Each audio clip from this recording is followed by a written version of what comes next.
à toutes et à tous, bienvenue sur Radio Main Opposée, l'émission 100% gardien. Aujourd'hui, notre débat va porter sur Ter Stegen, Marc-André Ter Stegen qui a réalisé une superbe performance face à l'Atlético. Et donc on va pouvoir analyser cela avec nos trois chroniqueurs. Avec le numéro 1, il est très content que Touré tire les pénaltys pour le FC Nantes, c'est Thomas Bernard. Youpi, salut tout le monde. Avec le numéro 16, il a pu suivre Barça Atlético en VO, c'est Maël Russo. Hola a todos, salut à tous. Ah bah ouais, après 6 mois on est bilingue. Et enfin, il regarde tous les mois les bidas de l'OL pour savoir si l'institution va bien, c'est Robin Popel. Ouais, salut à tous, salut à toutes. Salut Robin. Les crampons sont vissés, les gants ajustés, on peut donc lancer la première période. Oh oui, Greg, il la sort! Oh oui, main opposée, Richard. Regarde ça. Tout simplement fabuleux. Exceptionnel. Il est de retour. Il est de retour Oh, quelle parade sur ce coup franc. L'ange s'est envolé. Et oui, à la place de Monaco PSG, les amoureux de football ont pu enfin regarder Atlético Barça et ont vu un match plutôt sympa, mais surtout une performance XXL de Ter Stegen. Maël Russo, tu l'analysais pour nous. Qu'est-ce qu'a bien fait Ter Stegen ? Ce qu'a bien fait Ter Stegen, déjà, c'est sûrement ce que vous avez vu si vous avez regardé le match ou des résumés. Ce qui était marquant, c'est deux parades de très très très grande classe. Une première donc sur un centre coupé, enfin repris tout simplement, à bout portant, demi-volée. Oui. Et il a à la sortir miraculeusement en provoquant ce miracle. C'est-à-dire que son placement est toujours super juste avec des pas de repositionnement, des pas latéraux qui sont très très très efficaces. Ce qui fait qu'il se retrouve face à l'attaquant et à ce moment-là, il saute, il prend le plus, enfin sauter c'est un grand mot, mais il prend le plus de place possible, tel un handballeur en écartant sa jambe et en essayant de réduire le plus possible les possibilités pour l'attaquant de la mettre au fond. Ouais. Il a aussi une part de chance que le ballon touche sa jambe et donc sorte, mais cette chance elle est énormément provoquée.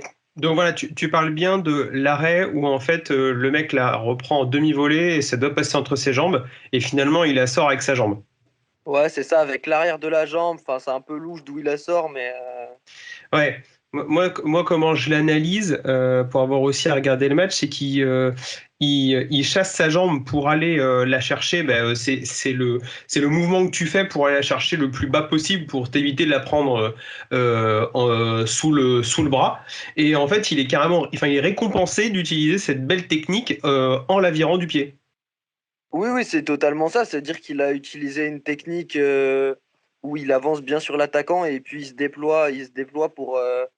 Comme on appelle ça, technique de gardien de hand presque, où quand le gardien de hand lève sa jambe pour combler un espace entre le sol et son bras.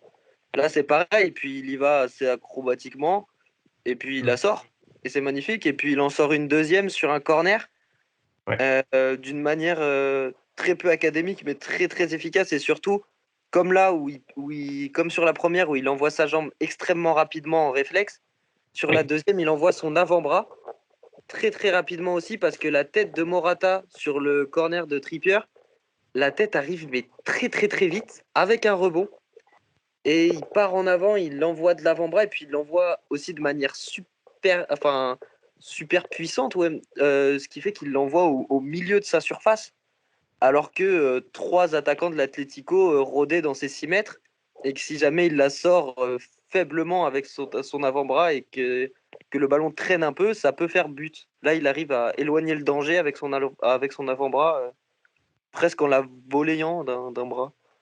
Enfin, presque tel un volleyeur. Oui, c'est un peu un arrêt qu'on voit. Alors, on parle un peu de l'école allemande, etc. On voit surtout ce genre d'arrêt, notamment, c'est les arrêts que faisait Neuer en 2014, par exemple. Ouais, c'est ça. On se souvient de la frappe de Benzema où il la sort. On a l'impression que Benzema il a fait une passe et il l'a renvoyé du bras. Je m'en souviens toujours. La dernière action des Bleus contre l'Allemagne. Là, c'est un petit peu pareil. C'est que ça fait pas un geste de plus, mais c'est juste, t'as l'impression qu'il a un bout de bois à la place du bras pour balancer le ballon, quoi. Et ce qui est super impressionnant aussi sur cet arrêt et puis sur les arrêts de Ter Stegen, c'est la vitesse d'exécution du réflexe entre Oui. le moment de la frappe et le moment où le bras est envoyé. Celle de Neuer sur Benzema, son bras part super vite. Genre, on a l'impression que dès le moment où Benzema a frappé, il avait déjà le bras tendu en l'air. Ouais. Et là c'est pareil. Sur la jambe et puis sur le bras, ça sort très très très vite. Et ça permet de faire ses réflexes et ses arrêts incroyables. Du coup, il y a eu ça, et puis il y a eu aussi, je sais pas si, enfin, t'as noté quoi d'autre? Moi, j'ai noté notamment une relance, notamment la relance plein axe qu'il fait pour Messi, où Messi il fait 70 mètres avec le ballon. Donc en fait, il y a toujours quand même cette qualité de lecture du jeu.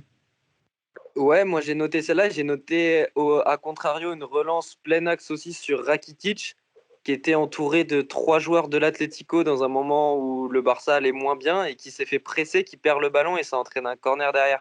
C'est le jeu à la barcelonaise, à l'espagnol même presque. N'est pas Busquets qui veut. Ouais, c'est ça. Non, mais c'est dangereux, mais des fois ça paye, surtout quand tu la donnes à Messi. Ouais, c'est un peu ça. C'est un peu ça. N'est pas Busquets ou Messi qui veut. Et vous, Thomas ou Robin, si on prend du recul par rapport au début de saison, comment vous avez trouvé le début de saison de Marc-André? Bah, Ter Stegen, honnêtement, avec Messi, c'est le meilleur joueur du Barça.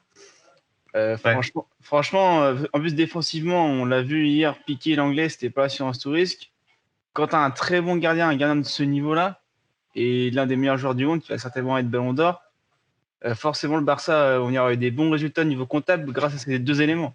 Parce que dans le jeu, dans le contenu, on va pas dire que c'est génial le Barça actuellement, mais avoir un très bon gardien et Lionel Messi, ça suffit pour être dans les premiers égalité avec le Real Madrid en championnat. Et ce que je veux rebondir sur ce que disait Maël. Moi, ce qui me fascine chez Ter Stegen, c'est toujours sa qualité, sa justesse dans son placement. Je trouve ça dingue parce que souvent, tu vois sur Twitter, tu vois des vidéos, ouais, quel arrêt de Ter Stegen et tout. Et on se demande pas pourquoi il se fait cet arrêt. Il fait toujours cet arrêt parce que il est toujours super bien placé. Après, ses qualités intrinsèques de détente ou de réflexe font la différence. Et si son placement est mauvais, tu vois, l'arrêt, il fait jamais. Et pour préciser une petite stat sur ce match face à Atletico, Madrid, c'était pas forcément une équipe qui réussissait au niveau des clean sheets. Et Ouais. là, c'était son troisième clean sheet en 11 rencontres face à Atletico Madrid. Donc peut-être un meilleur moyen pour engranger de la confiance. Oui. Puis après, j'espère qu'il sera pas titulaire à l'Euro, quoi. Du coup. Oui. Bon, on va ouvrir le débat en plus tout à l'heure. Toi, Robin, t'as pu un petit peu voir certains matchs de Ter Stegen du début de saison? Ouais, j'ai un peu regardé. Pour moi, Ter Stegen, c'est peut-être le meilleur gardien actuellement sur ses qualités intrinsèques. Même, moi, ce qui me fascine le plus, c'est son placement, mais aussi son déplacement. J'ai l'impression que ce mec, il touche pas terre, quoi. Il va tellement vite. Oui. Il est même au-dessus de l'époque où De Gea était extraordinaire. Moi, De Gea, c'est un exemple que j'avais à une époque. Super Tom Magno. J'aimais beaucoup, j'adore ce gardien. Bon, un peu moins ces derniers temps, qui a plus de difficultés, mais Ter Stegen, il me fait penser à lui, mais encore au-dessus, parce qu'il va te chercher ses ballons tellement facilement, parce qu'il y a ce placement, comme disait Thomas et Maël, mais il y a aussi ce déplacement qui est rapide, et tu vois que ses appuis, ben, ça fuse. Hein. Tu te souviens tu te souviens de l'arrêt, toi, supporter lyonnais, l'arrêt sur la frappe Ouais, peut-être? la main posée sur la frappe de Terrier. Oh, j'ai crié. Je m'en souviens très bien. J'ai crié. Mais c'est surhumain. Pour moi, il y a un extraterrestre devant qui est Messi, il y a un extraterrestre qui est derrière, c'est Ter Stegen, et ça vous fait le Barça, quoi. Sans les deux là, le Barça, c'est plus grand C'est une chose. équipe lambda. Ouais, c'est une équipe lambda. Sachant qu'il n'y a plus de jeu derrière, Valverde a fait du Barça une équipe lambda, sauf qu'il y a Messi et Ter Stegen maintenant. Sans ces deux-là, ils gagnent pas hier soir. Hein. Clairement, c'est eux qui font le match. Ter Stegen qui garde la cage inviolée et puis Messi dans les tout derniers moments qui place une frappe. Ouais. C'est pas les premiers matchs de la saison qui font ça les deux. Hein. C'est continuel. C'est C'est ça. continu. Donc continuellement, ouais, le Barça, il doit faire mieux, quoi. Même sur le match, hein, en soi, ils doivent pas se reposer sur seulement 2 joueurs. Oui. Et Ter Stegen est vraiment là pour sauver la baraque, quoi. Ouais, et donc aussi le dernier truc qu'on avait évoqué à propos de Ter Stegen, pourquoi c'est un gardien aussi extraordinaire, c'est que au niveau du jeu au pied, il est au niveau des alors je sais pas si au niveau Ederson ou pas, mais pour moi il est arrangé avec Ederson. Oui, Alisson, Ederson et Ter Stegen, on peut dire c'est les 3 gardiens qui ont le meilleur jeu au pied actuellement. C'est les passes mi-longues, les fameuses passes mi-longues qui sont à la mode, les passes de 20-30 mètres transversales, c'est tout le temps dans les pieds, quoi. Ouais, c'est un régal. Et en plus, il dégage la sérénité. Outre le jeu au pied, tu vois, en général, quand il fait un arrêt, il est toujours calme, toujours serein, sûr de lui, tu vois. Et tu vois, ça dégage de la force pour son équipe, même au niveau défensif, même si Piqué ou l'Anglais, par exemple, n'ont pas été excellents hier. Mais ça rassure une défense aussi, d'avoir un gardien aussi serein et puis qui fait des arrêts exceptionnels. Et puis Après, cette saison, ça colle moins au jeu du Barça, ce que fait Ter Stegen au pied, on va dire. Ce qu'est capable de faire Ter Stegen au pied. Ah oui, pourquoi? Mais c'est sûr que parce que le Barça n'est plus, ne joue plus comme avant, quoi. On compte sur des individualités, je veux dire. Il n'y a plus ce jeu de passe, ces circuits qui sont préférentiels, qui sont tout le temps ceux qui étaient à l'époque de Guardiola. ouais, ils essayent quand même. Hier, il Ouais, fait mais quasiment que ils des essayent, mais relances courtes. j'ai pas l'impression que cette année, j'ai l'impression que ça marche pas. Donc Ter Stegen essaye, il arrive à les trouver, les circuits de passe, mais dans le jeu de cette année, je sais pas si c'est ce qu'il leur faut.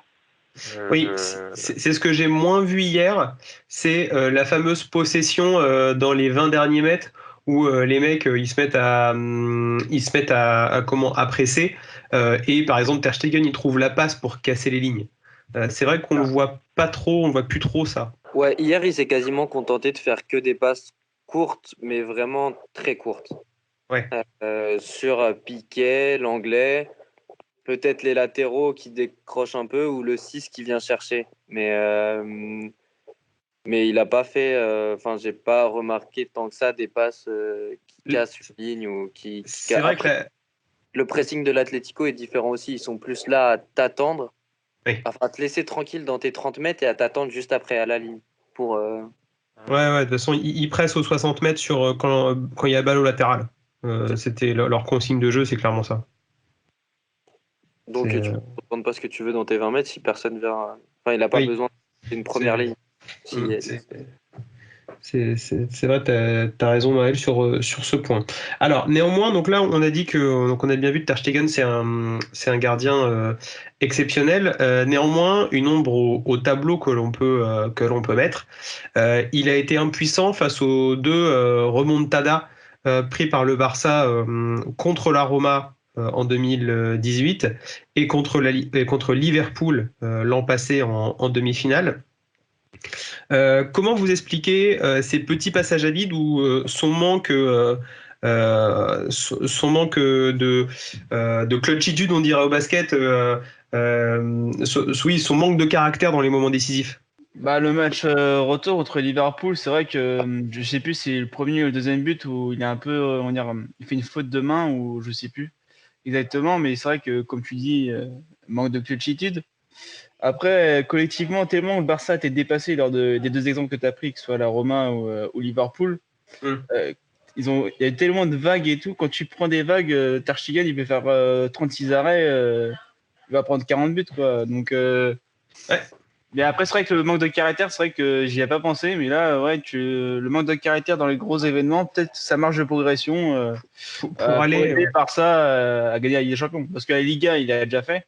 Mais c'est vrai que la Ligue des Champions, c'est ce qui lui manque un peu sur le palmarès. Même si je crois qu'il était deuxième gardien quand il gagne avec Bravo en 2015. c'est même lui le numéro 1 en Ligue des Champions avec Bravo. Avec Bravo, ouais. Ouais, Ok. ils alternaient, c'est-à-dire c'est Bravo qui jouait en championnat et Ter Stegen la Ligue des Champions. L'équipe n'était clairement pas la même, hein. Oui. 2015. En fait, à partir du moment où les attaquants adverses sont en position de te mettre en difficulté, tu peux t'appeler qui tu veux, hein. Tu peux être le meilleur gardien du monde, mais tu feras pas Alors, grand-chose, hein. Alors j'entends, néanmoins, il y a peut-être deux exemples qui me viennent en tête. Moi, je me souviens contre la Roma, il avait reculé un peu les 10 dernières minutes, les moments où il y a le but de Manolas. En fait, je me souviens qu'il avait pas fait beaucoup et même presque aucune sortie aérienne. Tu vois, alors si je prends un exemple qui est dans par exemple Lloris. Lloris, quand son équipe est en difficulté, tu peux être sûr qu'il va essayer de te faire au moins une sortie aérienne, histoire de dire bonjour les gars, j'y vais. Et pareil, tu l'as vu avec le corner d'Alexander Arnold contre Liverpool. Bon, c'est évidemment, c'est pas lui qui apprend en marquage les joueurs de Liverpool, mais tu sens. Enfin, moi j'ai trouvé un manque de leadership à ce moment-là. D'accord. Ouais, Ouais, non, je vois ce que tu veux dire, hein, clairement. Et je suis d'accord avec toi sur ce manque de leadership.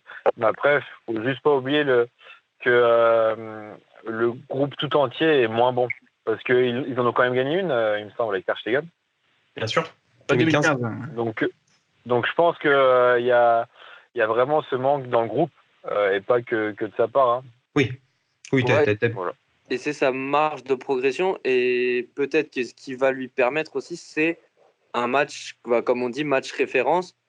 Parce que c'est vrai qu'en championnat, quand il s'agit de faire des grosses performances contre l'Atlético, même contre le Real, il est capable de faire des grands matchs. Donc, il est capable de faire des grands matchs contre des grandes équipes. Hier, il maintient quand même le Barça et le 0-0 à la mi-temps est pas forcément logique. Mais, mais il arrive à les maintenir.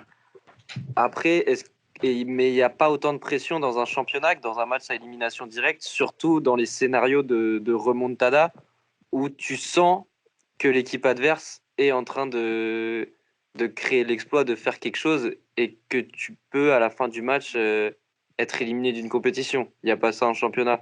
Donc il lui montre peut-être un match référence comme ça sur un quart de finale retour, sur une demi-finale retour ou même sur une finale, enfin sur un Oui.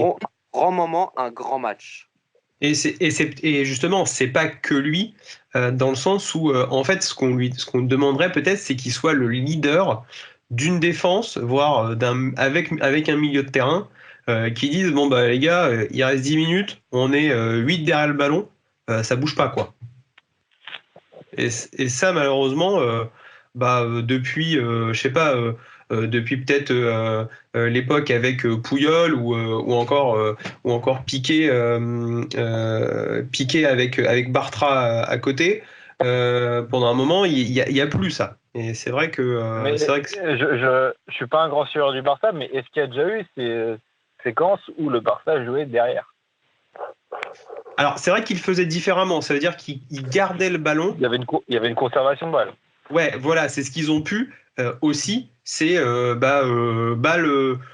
gros, je fais un train dans le milieu de terrain, vous touchez plus le ballon. C'est vrai que ça existe En plus. gros, et c'est moi- aussi une vision du jeu qui est très espagnole. Moi, je sais que je fais du foot ici.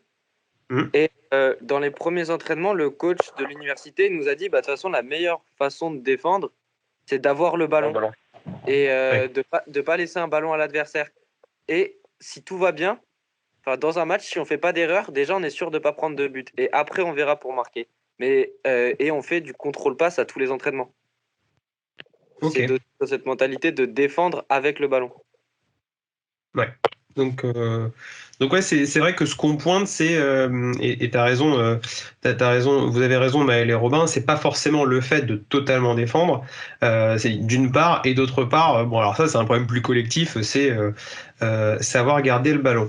Donc ok je pense qu'on a bien analysé Ter Stegen, et évidemment on peut pas analyser Ter Stegen et parler de lui sans parler de sa situation en Allemagne.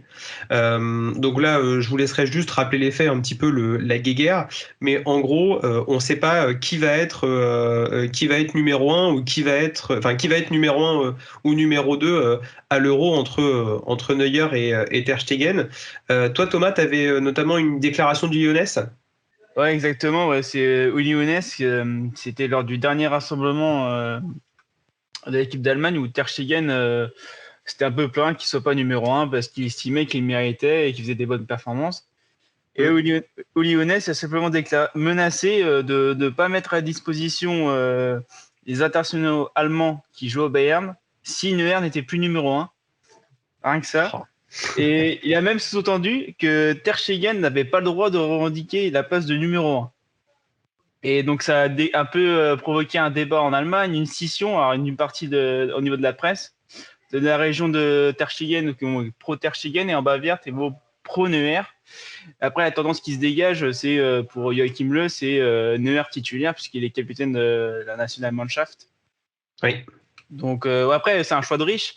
Mais cette situation, ça fait un peu penser à ce qu'on a connu en France en 2006 avec Coupé-Berthez. Avec peut-être un Coupé qui était plus en forme. Dans ce cas-là, ça serait Ter Stegen.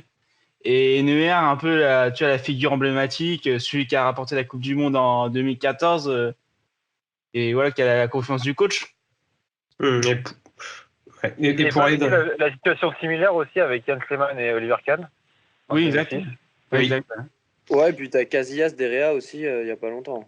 Ouais, après, je pense que Casillas était un peu plus au-dessus que De Gea, j'ai l'impression. Là, le débat, il est vraiment vif en Allemagne. Après, parce que même, je crois qu'il y a Jens Lehmann, par exemple, qui s'est emmêlé dans les médias allemands. Ça fait, à chaque fois qu'il y a un rassemblement de l'équipe allemande, tu auras toujours un débat dans les télés allemandes de Ter Stegen ou de Manuel Neuer. Même si, je pense, dans l'esprit de Joachim Löw, c'est assez tranché déjà. Ouais, parce que donc si on rappelle rapidement les stats, donc je pense que tu as le même article que moi de RMC Sport. Ter Stegen supplante Neuer avec 2,5 arrêts par match contre 1,7 et 72% de tirs arrêtés contre 66. Évidemment, le jeu est pas le même, etc. C'est pas les mêmes championnats. Néanmoins, Ter Stegen, et puis même, je pense qu'on est d'accord, sur les dernières années, Ter Stegen a été plus régulier que Neuer, parce que déjà Neuer a été blessé. Puis après, le problème aussi, c'est que Ter Stegen, il manque un peu de référence en sélection. Il n'a pas fait de gros matchs avec l'Allemagne. Et en plus, ce que j'ai pu lire, c'est que lors de ses premières sélections, après, je ne suis pas un suiveur d'équipe allemande, mais il a quand même commis quelques boulettes assez flagrantes où un peu, si tu veux, il surjoue, ou il se met un peu trop de pression peut-être lors de ses matchs. Après, peut-être que la situation a évolué parce que peut-être qu'il est plus mature dans son jeu et plus serein. Il faudrait le voir maintenant pour ça, mais je ne vois pas Joachim Löw faire un test. Bah, il a 26 ans, donc oui, si c'est des erreurs qu'il faisait il y a 2-3 ans, il était encore super jeune. Après, comme on parlait tout à l'heure, il y a aussi l'idée du leadership patron de la défense. Et là, Neuer l'incarne beaucoup plus et amène vraiment une stabilité dans l'équipe et dans le vestiaire aussi, je pense. Alors que Ter Stegen, bah, il n'a pas encore les épaules pour endosser ce rôle-là. Neuer, il a l'expérience, il a le brassard, au niveau du leadership, il a tout pour lui. Donc, en vestiaire et sur le terrain, bah, peut-être que Ter Stegen est meilleur intrinsèquement, mais que Joachim Löw va préférer mettre Neuer parce qu'il va se dire bah, le vestiaire va être mieux et sur le terrain on va être plus solide. Faut pas oublier aussi que l'Allemagne, l'ossature a toujours été bavaroise, on va dire. Il y a toujours eu souvent, c'était les joueurs du Bayern Munich qui jouaient. Là, il y en a un peu moins, mais il y a toujours Süle, Gnabry, Goretzka. C'est vraiment la base souvent du 11 allemand. Il y a même Kimmich aussi. Mais ouais, c'est vraiment, je pense, on part du fait que l'Allemagne, souvent, c'est le Bayern Munich pour nous ces dernières années. Donc, je pense que étant capitaine provenant du Bayern Munich, et je pense que c'est peut-être un des plus âgés de l'effectif, avec des références. Ter Stegen, on en a parlé juste avant en disant que dans les gros matchs, c'était plus compliqué pour lui. Donc, je pense logiquement que ce sera Manuel Neuer et que ça le restera encore jusqu'à ce que Manuel Neuer arrête. Oui. Après, Löw, il a fait un gros ménage aussi en enlevant plusieurs cadres, dont Thomas Müller et tout. Et je sais pas si Ouais, de ça, on doit Müller voir. et Hummels. Ouais, je sais pas si de ça, on doit voir qu'il cherche un renouveau après la Coupe du Monde et donc qu'il y a peut-être une place pour Ter Stegen, ou alors que du fait qu'il ait conservé Neuer, il conserve totalement sa confiance envers Neuer et du coup, il n'y a aucune place pour Ter Stegen. Neuer est son capitaine, pour moi, il ne le changera pas. Ouais. C'est comme, en fait, si nous, à l'heure actuelle, Vous voyez, on a Lloris qui est blessé. S'il revient pour l'Euro, et qu'on a un Mandanda ou un Areola ou un autre gardien qui est vraiment exceptionnel, qui marche sur l'eau, qui on mettra? C'est la même question. Nous, pour nous, Lloris, c'est une mascotte. Comme eux, Neuer, c'est une mascotte, je pense. Et que là, vraiment, on s'est jamais posé la question parce que ça voudrait dire qu'on est un deuxième gardien de niveau, comme tu disais. Enfin, pour moi aussi, c'est le meilleur gardien. Enfin, si je dois faire une équipe, si je dois prendre un gardien, je le mets lui. Et on n'a pas vraiment cette problématique avec Mandanda. Ouais. Oui, nous, on se pose pas la question, mais je pense que avec toutes les émotions qu'on a eues, notamment avec la Coupe du Monde et l'Euro, avec Lloris en numéro 1, comment, par la suite, sachant que c'est ton capitaine, tu veux l'enlever de ton effectif? Il y aura toujours des avis contre, et il faut savoir qu'un capitaine, il a une relation qui est d'une proximité énorme avec son coach, notamment un sélectionneur, parce que c'est par là où tout passe, en fait. Et je pense que c'est vraiment le relais de choix. Et à partir du moment où tu ne le mets plus sur le terrain, il perd son statut officiellement de capitaine aux yeux des autres. Et après, il n'a aucune légitimité dans le groupe. Il aura beau parler, même avec son expérience, tout le monde le snobera. Comme Henry en 2010, par exemple. Henry en 2010, ça a été une fois qu'il a perdu sa place de capitaine, il a perdu toute son aura, en fait. Et je pense que c'est ce que le veut pas, et il va le garder parce que c'est vraiment un relais dont il a besoin. Bon. D'accord, bah oui, et donc oui, enfin si on voilà, si on regarde dans l'histoire, à chaque fois qu'un gardien qui a été champion du monde avec son équipe a été mis en concurrence, à chaque fois c'est le champion du monde qui a primé, quitte à avoir une moins bonne équipe, au moins on avait la paix du vestiaire et la paix des cadres. Ouais. Après, il reste, c'est champion du monde, mais champion du monde. L'année prochaine pour l'Euro, ça fera déjà 6 ans et ils sont un peu sur une déconvenue de la dernière Coupe du Monde aussi. Oui, c'est vrai. Et où Neuer n'a pas été très décisif. La Coupe du Monde plus l'Euro. Oui, la Coupe du Monde plus l'Euro, un petit peu, voilà, comme on avait dit, c'est la situation similaire avec Barthez en 2006. Donc merci pour ce débat. Je voulais juste également revenir un petit peu en temps additionnel sur les autres gardiens d'Espagne. Notamment, on a vu Jan Oblak. Je ne sais pas ce que vous en pensez, mais il peut peut-être un peu mieux faire sur la frappe de Messi. J'en ai parlé avec quelques personnes de ce but, notamment Benoît Tissier, où on était un peu d'accord sur la chose, c'est que son placement est bon. Au début de l'action, il est dans le rythme, sur ses appuis, tout ce qu'il faut. Et en fait, il se fait avoir par le fait que Messi déclenche en une touche de balle. Alors, oui. C'est un peu du génie, parce qu'en fait, au moment où il déclenche en une touche de balle sans son contrôle, on voit qu'il fait le saut juste avant et il est encore en l'air quand Messi déclenche la balle. Donc, ce qui fait qu'il est plus dans le rythme, mais c'est dû un peu au génie de l'Argentin.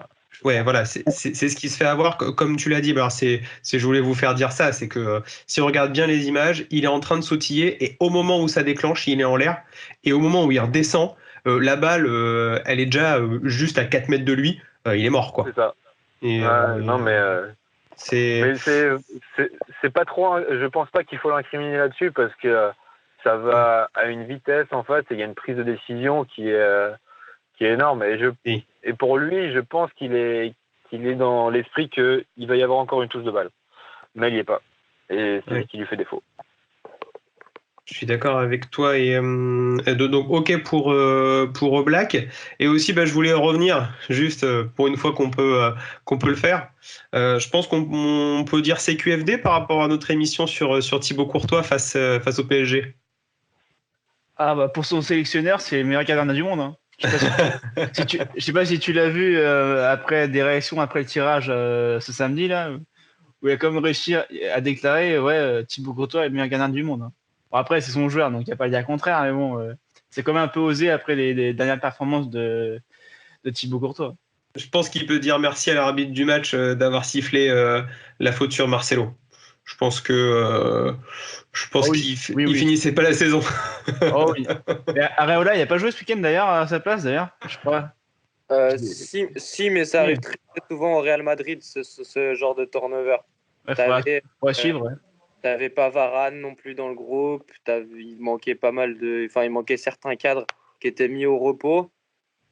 Et Zidane essaye de conserver tout le monde. L'année dernière, il a fait jouer Navas comme ça en championnat sans qu'il y ait forcément de turnover. Hmm. Sans qu'il y ait forcément derrière quelque chose de très concret, tu vois. Titre personnel, je pense que c'est intelligent pour que les gardiens se ressourcent un peu mentalement après un gros match. Ouais, mais Oui. c'est un truc qu'ils font souvent. Il n'y a aucun enseignement à en tirer. Il a pas mis Areola en l'intronisant de nouveau numéro un. Ouais, c'est Il a vrai. mis Areola pour faire tourner. Bon, bah voilà, on va très bien. En tout cas, bah, merci messieurs pour ce débat. On a bien parlé, donc il est temps d'aller se rafraîchir. Je ne dirais pas que l'équipe en face est meilleure que nous. L'équipe en face a bien défendu avec 11 à 35 mètres du but. Et ils ont fait ça tout le tournoi. Et dans la buvette aujourd'hui, des alcools qui viennent de tous les pays. Mais néanmoins, on va commencer par une bonne bière allemande. Avec Thomas, tu voulais nous parler du gardien du Bayer Leverkusen. Oui, il y a quelques semaines, je vous ai déjà parlé de Lukas Hradecky et de ses exploits avec la sélection finlandaise. Bah là, j'ai envie de parler de la petite péripétie qu'il a connue ce samedi face au Bayern Munich. Donc, il reste 20 minutes de jeu lorsqu'il perd une de ses lentilles de contact. Et après le match, il avoue ne pas avoir vu avec un œil pendant le reste du match et d'avoir un peu paniqué lorsque l'arbitre a, a fait le temps additionnel de 6 minutes. Il est un peu pressé. En plus, Leverkusen subissait, il venait de prendre un rouge. Bah, Euh, je crois que c'est lui qui a volé la chatte à Dédé. Hein. ouais, bah là, ce Si on match-là, regardait le résumé, alors, qui gagne dehors, on sait toujours pas comment. Hein. alors, ce match-là, il y a 25 tirs pour le Bayern Munich, 11 tirs cadrés, 4 poteaux en plus. Donc, ils sont pas comptés dans les tirs cadrés. Et en plus, bon, après, outre de la chance la réussite qu'il a eue, qu'il a même reconnu après le match, comme quoi il avait quand même eu beaucoup de réussite sur ce match-là. En plus, qu'il voyait que d'un œil, c'était quand même pas mal. Il a fait quand même, pour ceux qui n'auraient pas vu, regardez à l'heure de jeu où il fait une double parade sur une frappe de Coutinho qui est à peu près à l'entrée de la surface. Il va la repousser sur le côté et il y a Goretzka qui est près de la ligne de sortie de but et qui va enchaîner en taclant, en reprenant. Hradecky qui se redépasse très très vite. Il est quasiment dans ses buts. Hradecky, les appuis sont dans son but. Goretzka la met à contre-pied de Hradecky où il arrive à arrêter le ballon et de la repousser des mains. Après, voilà, ça, il a beaucoup repoussé le ballon, hein, mais il a été efficace dans ses sorties, etc. Bonne performance et un bel exploit du Bayer Leverkusen sur le terrain du Bayern Munich. Ouais, grosse année. Donc le Bayern qui est toujours quatrième avec Mönchengladbach toujours premier et Yann Sommer dans les buts. Maël, toi tu voulais aller un petit peu en Italie, tu voulais un peu nous servir un petit apérole. C'est ça. Ma belle histoire du week-end, elle se déroulait à Turin. Alors, Stefano Turati, c'est le gardien de Sassuolo. Il a 18 ans, il est né le 5 septembre 2001. Comme tous les jeunes gardiens italiens, du coup, il est fan de Buffon, forcément. Et donc, il a eu la chance, l'honneur d'affronter ce week-end Buffon, car Sarri a fait un peu tourner, et donc a titularisé le bon vieux Gianluigi, qui n'a pas été si bon que ça. Mais bon, on Mais lui parle. 5 septembre 2001, c'est l'arrivée de Buffon à la Juve, non? Euh, la statistique que moi j'ai, donc après Tourati, il a dit ne pas avoir les mots, avoir passé une journée incroyable, tout était arrivé si vite, que la seule envie qu'il avait, c'était d'appeler sa mère. Et la statistique folle, c'est que à la naissance de Tourati, comme tu dis, ouais, le 5 septembre 2001, Buffon, il avait déjà plus de 100 matchs en Serie A. Ça rajeunit pas. Hein. C'est clair. C'est clair, donc 100 matchs en Serie A. Et donc tu as dit que Buffon n'a pas été bon? Non, il a fait une boulette. Sur un premier but, il se fait lober, l'attaquant fait un super geste. Mais par contre, sur le deuxième but, il fait une erreur. Je crois que c'est une erreur avec sa défense aussi. Il y a De Ligt qui fait un mauvais dégagement dans l'axe. Oh. Et puis On a du après, mal. faute de main de Buffon après, sur l'action qui suit. Il est un peu enroulé, l'ami Jean-Luigi. Ouais, Ah bah, oui, carrément. Hein. D'ailleurs, t'as même pas- ce qui peut te conserver, je pense, si tu restes jusqu'à cet âge-là, c'est le jeu en restant focus. Là, en plus, s'il joue pas, Ouais. faire un match de temps en temps et ne plus goûter au terrain, ça va être fort. Et enfin, on va on va prendre un petit scotch anglais avec Robin. Ouais, alors moi je vais vous parler de la belle image du week-end où on a le gardien de West Ham en pleurs dans les bras de ses coéquipiers puis de son père dans les tribunes. Son père était ancien joueur de West Ham pendant 21 ans et en fait ce gardien c'est David Martin. Premier match en Première Ligue à 33 ans. Il prend la place de Roberto qui avait fait un début de saison catastrophique en remplaçant Fabianski, qui était assez mauvais ces dernières semaines. Et la belle histoire se continue parce qu'elle veut qu'il joue à Stamford Bridge, une des plus belles formations du début de saison avec Liverpool. Et ils arrivent avec West Ham, mal en point, à gagner 1-0, obtenir la victoire, le clean sheet. La soirée était belle, la photo était belle. Dans un derby de Londres. Dans un derby de Londres, c'est ça. Dans un derby de Londres. Et c'est un gardien qui a jamais eu trop sa chance, on va dire, au très haut niveau en Première Ligue. Il a appartenu à Liverpool en étant prêté plusieurs saisons. Il s'est retrouvé après à se poser à MK Dons en Ligue 1. Il a fait 7 saisons, est parti libre à Millwall et est arrivé à West Ham libre. Il a eu cette opportunité qui, je pense, n'était pas prévue, étant troisième gardien de West Ham, et il arrive à faire une prestation normale chez une belle équipe et à obtenir un clean sheet pour son premier match anglais. Je trouve que c'est une très belle histoire et il fallait que je vous la fasse partager. En effet, surtout avec West Ham qui était mal en point en Première Ligue. Ouais, bah ils chutaient au fur et à mesure. Là, ils doivent être ils doivent être 15e, entre 13 et 15e, et ils descendaient. Et quand vous voyez l'équipe de West Ham sur le papier, c'est des beaux joueurs de ballon. C'est ironique ou vraiment? Non, c'est vraiment avec Lanzini, Yarmolenko, Sébastien Haller. Ah bah oui, c'est vrai qu'il y a Haller là-bas. Oui. Il y a des bons joueurs de ballon. Et Rice aussi. Il y a Rice aussi. Il y a Declan Rice. Il y a du beau monde et ils s'en sortent avec un but d'Aaron Cresswell qui frappe enroulé pied droit. Donc voilà. Ok, bon, très bien. Bah, le gardien de West Ham, en tout cas le troisième gardien de West Ham qui a connu une belle histoire.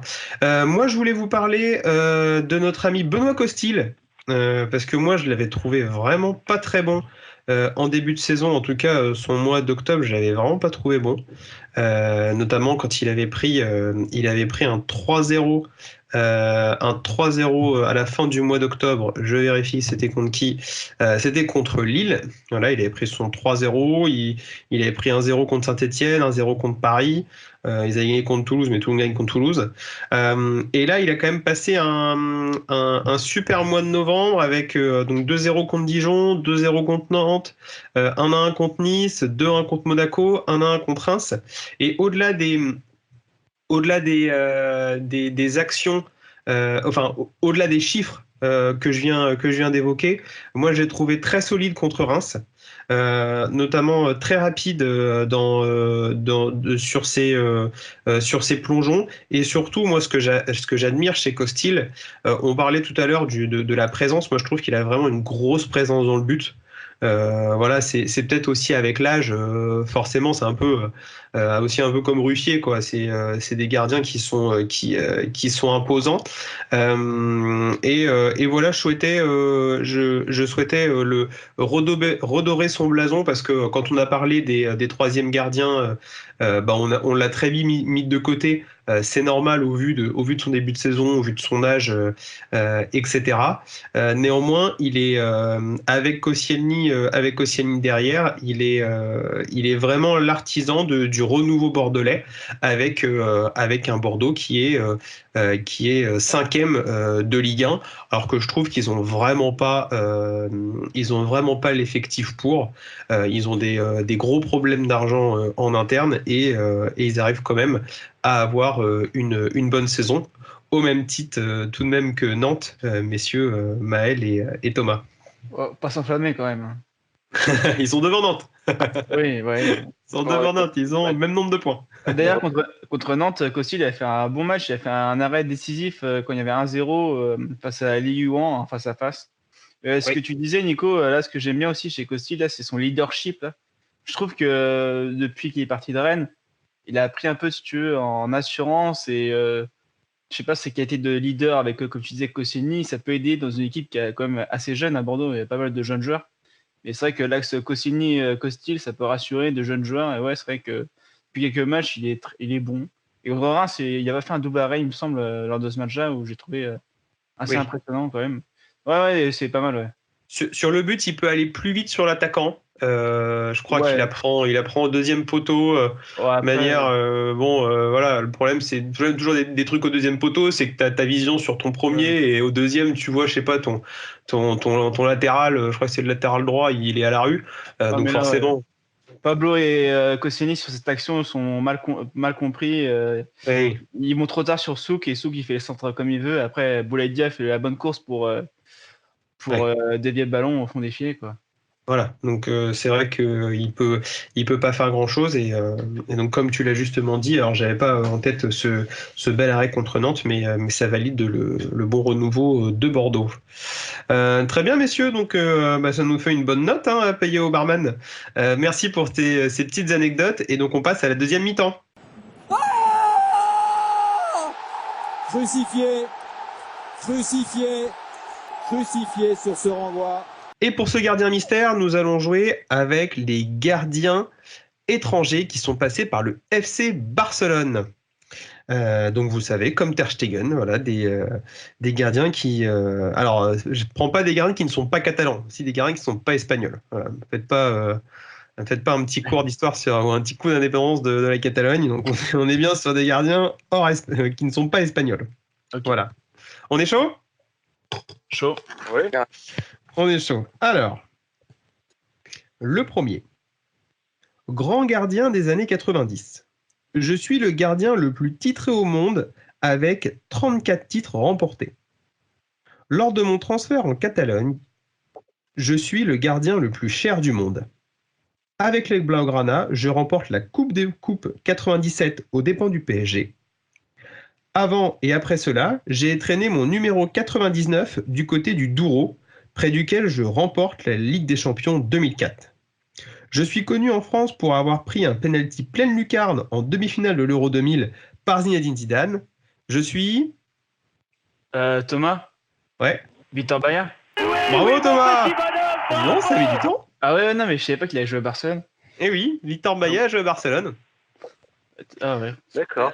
Ah non, mais Victor Baillat, pour ceux qui n'ont pas connu les années 90, Victor Baillat, c'était un super gardien et il était super bien coté aux alentours de 95-98, quoi. Et, ah ouais, non, mais je vois bien. Et notamment, alors on pense qu'il a été champion du monde jeune avec la génération Figo.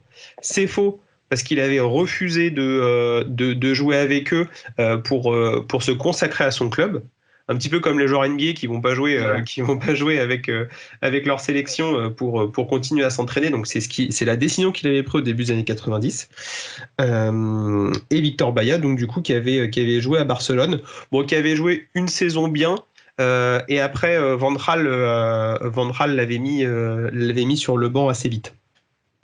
Ouais, c'est surtout qu'il avait été aussi un peu nul à Barcelone. Il a fait beaucoup d'erreurs. Victor Baillat. Alors, le deuxième. Tout juste auréolé d'une très bonne Coupe du Monde, je rejoins des Blaugrana en quête de rachat.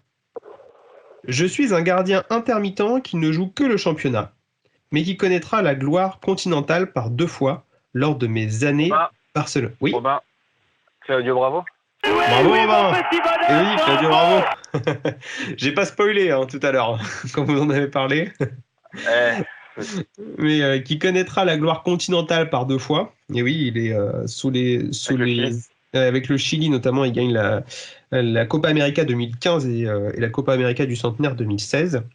Je suis au tir au but en l'occurrence. Je suis un homonyme de Christine et je joue actuellement outre-Manche. Je suis Claudio Bravo. Christine. Oui. Ah bah on a des auteurs on a des auteurs de grands noms. Donc Claudio Bravo, oui, qui avait quand même fait une super Coupe du Monde 2014. Ouais. 14. Ouais, c'était les 2 révélations, Bravo et notre Navas. ami Navas. Ouais. Notre ami Navas qui avait été bon. Et moi, je pensais vraiment que Navas serait moins fort que Bravo. Mais finalement, c'est Navas qui a duré plus longtemps et qui finalement, à terme, a 3 Ligues des Champions. Et Navas et Bravo n'en a qu'une. Ok. Alors, 3e description. 1-1 entre Robin et Thomas. Allez Maël, on se motive. J'ai pensé en plus, mais Allez. c'est cool. Comme Claudio Bravo, je suis recruté après une très belle Coupe du Monde et je suis le joueur le plus capé de ma sélection avec 120 apparitions. Thomas, Oui. Roustou. Ça, j'avais dans la tête quand j'hésitais avec Bravo tout à l'heure, parce que après Coupe du Monde 2002, ça je m'en souviens. Roustou, j'ai fait une biographie avec lui, donc c'est pour ça. Ah, mais oui. J'ai travaillé un peu. Je savais Ah pas oui, que Roustou avait joué au Barça, moi. Ah, ça, dans FIFA, j'en rappelle, je l'avais pris dans FIFA 2004. Je crois qu'il était FIFA Oui. 2004. C'était le premier gardien de la première année de Ronaldinho. Ouais, voilà. Ouais. Donc, ouais, c'est dans le jeu, ouais, j'ai. Ouais, c'est carrière FIFA, Barça. Ouais, carrière FIFA, Ça aide. Barça. Et donc, comme gardien, je suis un guerrier. Je joue même avec des peintures de guerre sur les joues et une queue de cheval. Ouais. Je finis 3e gardien de la Coupe du Monde en Corée et au Japon. Et je suis même co-gardien de l'équipe type de la compétition avec Oliver Kahn. J'ai été éliminé par le Brésil. Je suis au Roustou. Moi, c'était un gardien tellement kiffant en 2002. Je trouve ça dégaine, moi, je trouve que j'aimais bien. Le style. Ouais, grave. Surtout, je me souviens, c'est à l'Euro 2008, là, quand la Turquie, ils font demi-finale contre l'Allemagne. Oui, Ouais. où ils ont leurs 3 gardiens blessés ou leurs 2 gardiens blessés et ils rentrent dans le groupe, ouais. Ouais, parce que Volkan Demirel, il prend un carton rouge, je crois, en phase de poule. Et Roustou, il rentre, il fait un super match, il est qualifié. Du coup, il fait tout le match et il prend le brassard en même temps. Bah, comme c'est Roustou, c'est un peu une légende là-bas. Ouais. Et c'est donc il a longtemps joué au Fenerbahçe, il a fini au Beşiktaş à la toute fin, donc c'est Roustou. Et moi, comme Victor Baia, c'est 2 gardiens atypiques, quoi. C'est pas la meilleure ils ont pas la meilleure technique, mais ils dégagent un truc que ta défense elle a un supplément d'âme, quoi. Ouais. C'est ça. Alors, le 4e. Nul n'est prophète en son pays. C'est un peu le credo de ce gardien qui rejoint les Blaugrana au tournant du nouveau millénaire après 4 années superbes au Celta Vigo. Cette année au Barça me permettra même de connaître une sélection avec les tout justes champions du monde et champions d'Europe français face au Cameroun. Thomas. Thomas. Dutruel, non? Ouais, bien le Thomas. Jamais. Ah ouais, le fameux gardien français qui joue au Barça. Ouais, c'est ça, ouais. Richard Dutruel. Exactement. J'étais le remplaçant de Bernard Lama au PSG, puis gardien du Stade Malherbe de Caen. J'ai le même prénom qu'un coureur cycliste dopé contre son plein gré. Je suis Richard Dutruel. Richard Vierac.